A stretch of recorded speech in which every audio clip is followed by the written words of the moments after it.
எப்படி இங்கே ஃப்ரீயாவோ யாசகமாவோ பண்ணுற சூழ்நிலையில் இல்லை. பில்டிங் இருக்குது, ஆளுங்க சம்பளம் இருக்குது, கரண்ட்டு பில் இருக்குது, சாப்பிடணும், மாலை, பூவு, தேங்காய், பழம், வெத்தலைப்பாக்கு, சேவல், கெடா, அன்னதானம், ஆயில், பருப்பு, இதெல்லாம் எங்கேருந்து வருது? காசு கொடுத்தா தானே வருது.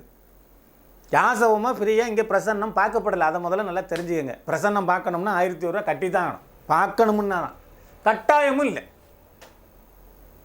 முதல்ல அந்த அனாவசியமாக ஃபோன் பண்ணுறதை குறைங்க. அதுவே உங்கள் கர்மாவை முதல்ல போக்கும். இந்த மாதிரி மந்திரவாதிகளுக்கு, அகோரிகளுக்கு, சித்தர்களுக்கு, நம்பூதிரிகளுக்கு, அதர்வனம் தெரிஞ்சவங்களுக்கு, சோதிடர்களுக்கு, இந்த மாதிரி உள்ளவங்களுக்கெல்லாம் ஃபோன் பண்ணி முதல்ல தொந்தரவு பண்ணுறதை விடுங்க. உண்மையிலே பிரச்சனை இருக்குன்னா பண்ணுங்கள். சும்மா ஏதோ உனக்கு வேலை வெட்டி இல்லைங்கிறதுனால ஃபோன் பண்ணி இப்படியா அப்படியா பல கேள்வி கேட்குறது, தேவையில்லாத டென்ஷன் பண்ணுறது, அப்புறம் போட்டோ அனுப்புறது, அப்புறம் கேஷ் கேட்ட ஒன்று டிலீட் பண்ணுறது, இல்லைன்னா அப்படியே விட்டுறது, இதெல்லாம் எதுக்கு இப்படி பண்ணுறீங்க? அது பெரிய பாவத்துக்கும் சாபத்துக்கும் ஆளாகிற மாதிரி இருக்கும். நான் உண்மைக்கு பொய் சொல்லலை.